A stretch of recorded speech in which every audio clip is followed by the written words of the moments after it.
When we make a mistake or we fail at something when we try it for the first time, it's not like a stop sign. It's not, that's it, we're never going to be good at this thing or whatever it might be, but we get feedback from that mistake. We get feedback from that failure, and we can use that to inform what we do next. We have a theory that the more we normalise mistakes, the more effective our teaching and learning will be in our classroom. Because we are here to support the building of human potential, and that means learning and growing and expanding and exploring. And we can't step out of the comfort zone. We can't try new things. We can't delve and venture into new places without getting it wrong sometimes. Yeah. Stretch and growth mistake, which normally occurs when our students or us as individuals make a mistake while pushing ourselves outside of what we know as our comfort zone. And we have a responsibility to make mistakes okay for our young people in our classroom as well. Podclass acknowledges the true and traditional custodians of the land we meet on here today, the Gadigal people of the Eora Nation.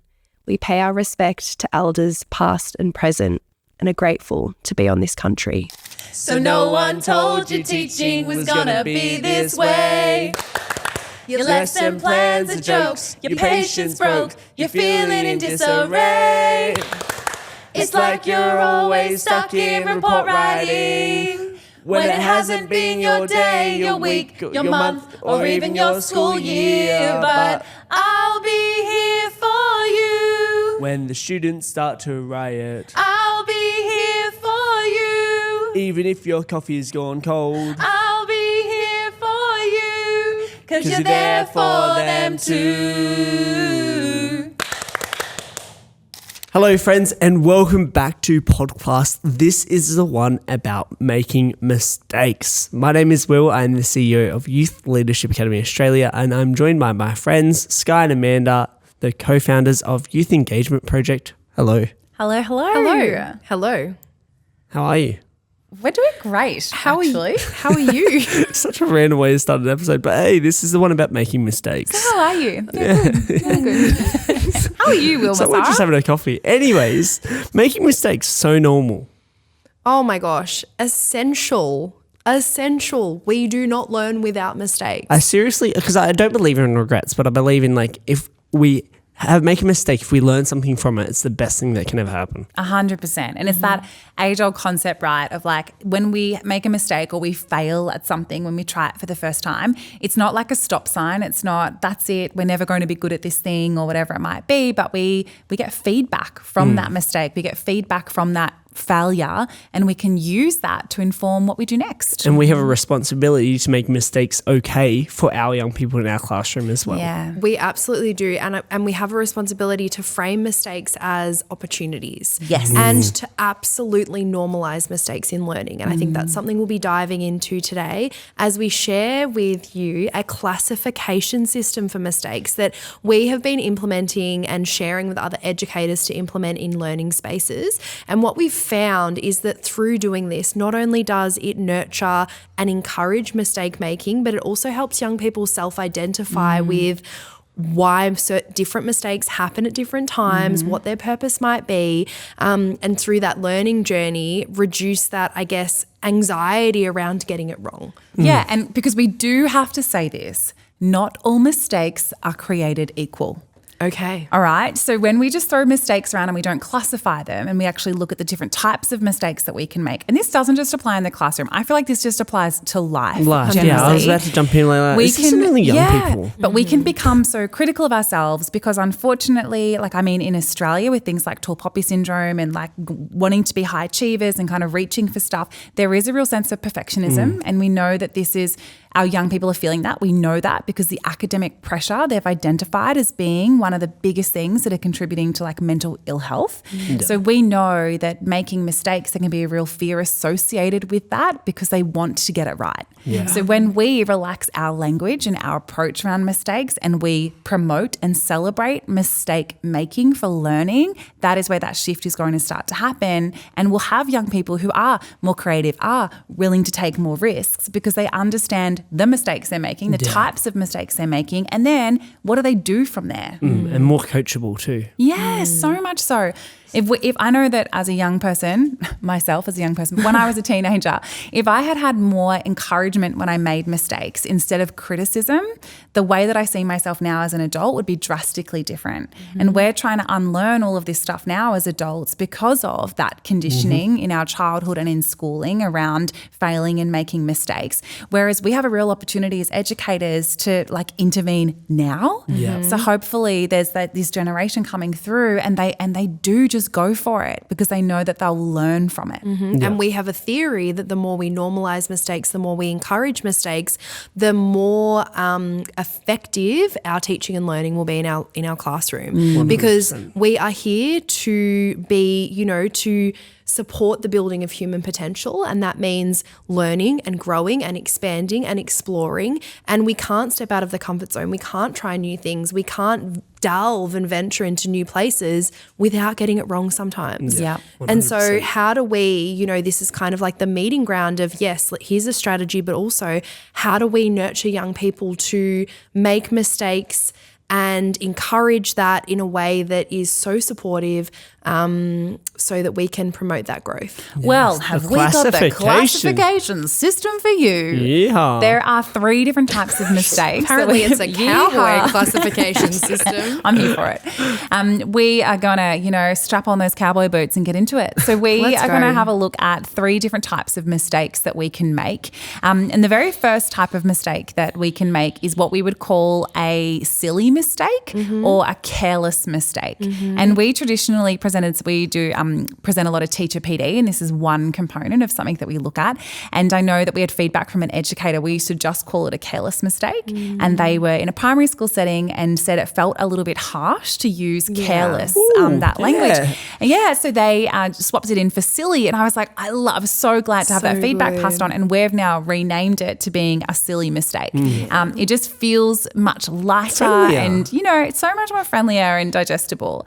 So a silly mistake is a mistake that makes it's usually something that we already know how to do, but it is just in those moments where maybe we are a bit overtired, or we're rushing, or we're trying to get through something, or we're in a hurry, or we're just, maybe we haven't slept well that night before and we're a bit, mindless as we're placing things here and there.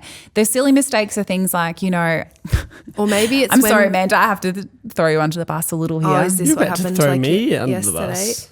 No, I was just going to say, We all make them so we can all throw each other under the bus. let's go. Or sometimes it's when we're, haven't quite woken up, properly, which I think is what you were about to say, what happened yesterday. Yes, Amanda I was at, we have a home office, and I was at Amanda's house working, and we had a incident in the kitchen where Amanda and I were mid-conversation, and she's just casually peeled this banana, poured herself a glass of water, and she's just put the entire banana into her glass of water.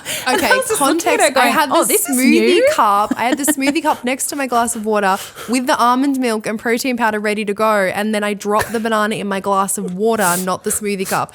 Oh, no. This is a silly mistake. It is. So it's a task that we know that, whether it's us as adults or as our students, it's something that we know we can handle. We know how to do this task. It's something we've done time and again, but for whatever reason, it's a silly mistake because of some kind of circumstance. So like in a classroom, would it look like me not reading the question correctly? Exactly. Yeah, like or just misreading every report instructions card or, ever that is of mine. Like having so many ideas in the middle of your English essay, you forget to make a new paragraph. Well, it's very or- capable, but would benefit from reading the question fully before answering the question.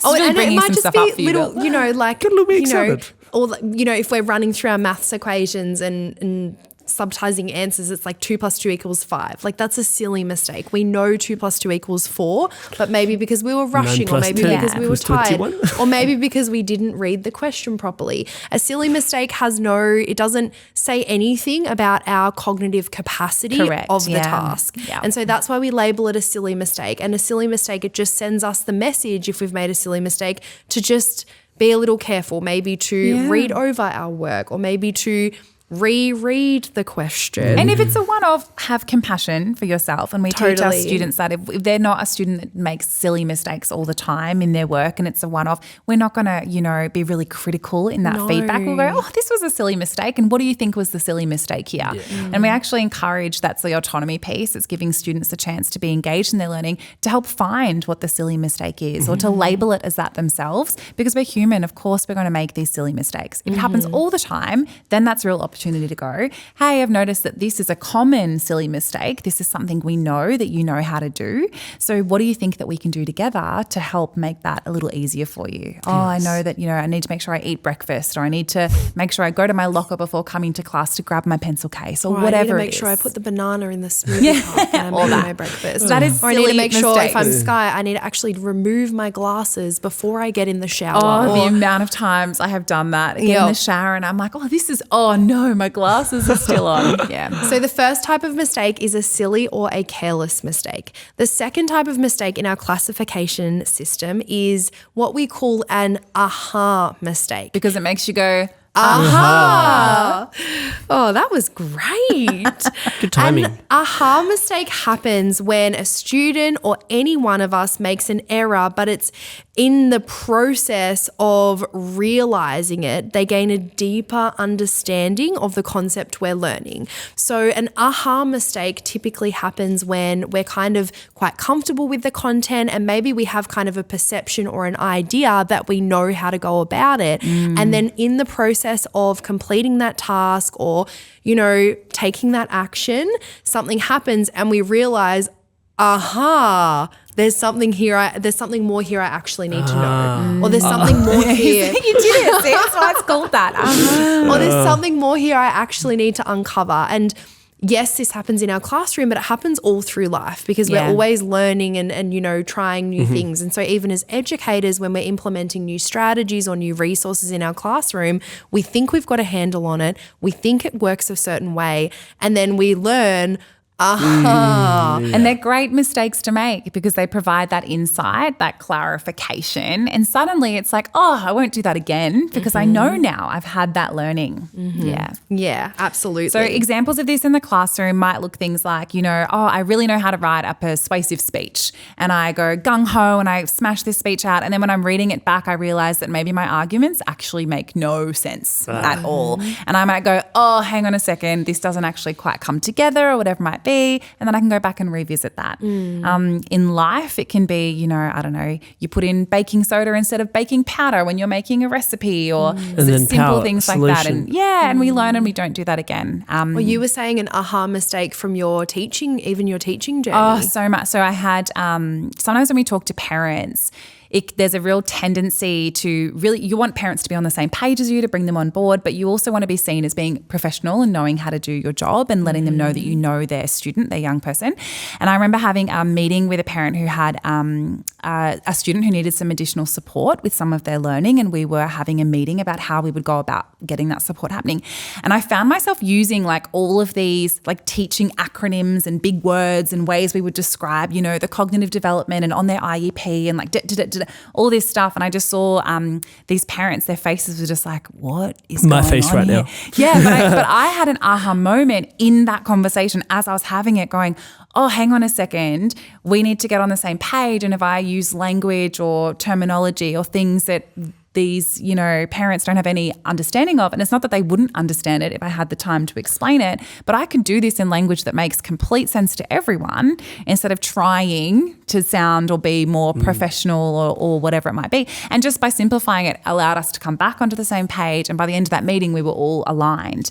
But that was a big moment. And, and it's like removing my ego from that as well. It's like, this isn't working. Let's dial it back and go again. It sounds like just the mistakes that you make, but like you learn them through trying. Exactly right. And through almost coming up to a roadblock and being like, why isn't this working? Yeah, and it's that thing, like I've had hundreds and hundreds of parent meetings as any teacher has. So it's something that I've went in being like, oh, I'm confident, I know how to do this, which is often when aha mistakes happen, is when we feel really confident and then we go to do the thing and it's like, oh, hang on a second.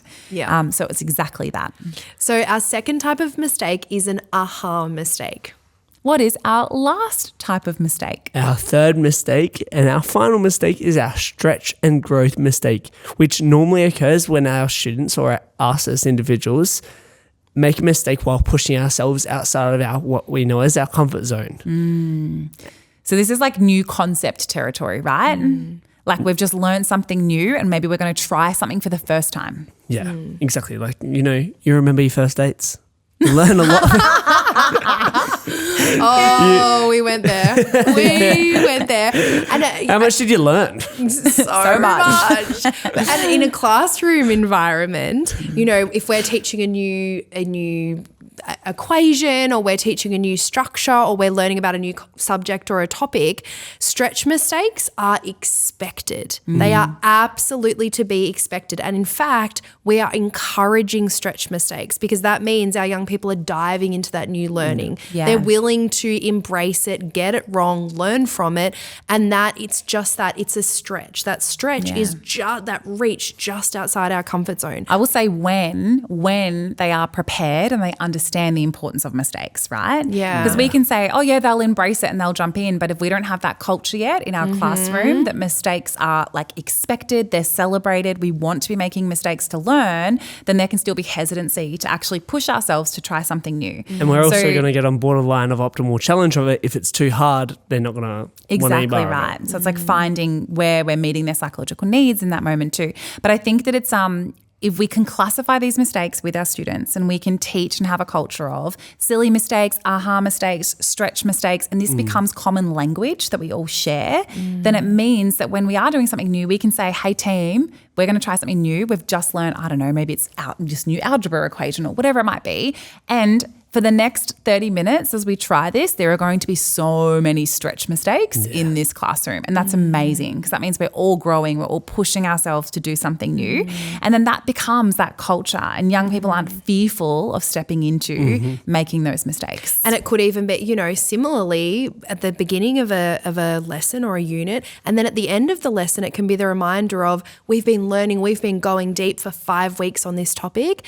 As we write our final piece of content or as we write this final story or whatever it is, what we're going to do is we are going to reread it because our goal is to not have any silly mistakes in this piece of work. Love that. Because we know it so well. Yeah. And so it becomes a part of the classroom vernacular, and through that, there's such an acceptance of making mistakes. There's such a normalization. It is not something to be penalized. It is something to be celebrated. It is something to be classified because not all mistakes are made equal. They are made for different reasons, and being able to identify them and learn from them is power. Yeah. Totally. One final question. What classification is a mistake to wear the same jumper as the same colored jumper as the lounge?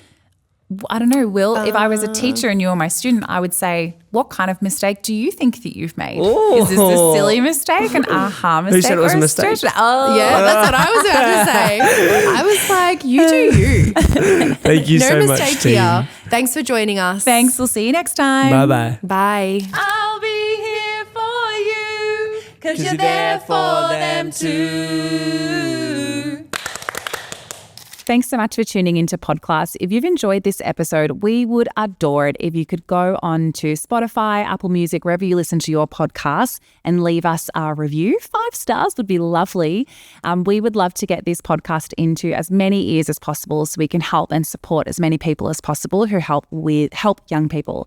And if you're not already doing so, please go along to Instagram and follow us at podclass.aus.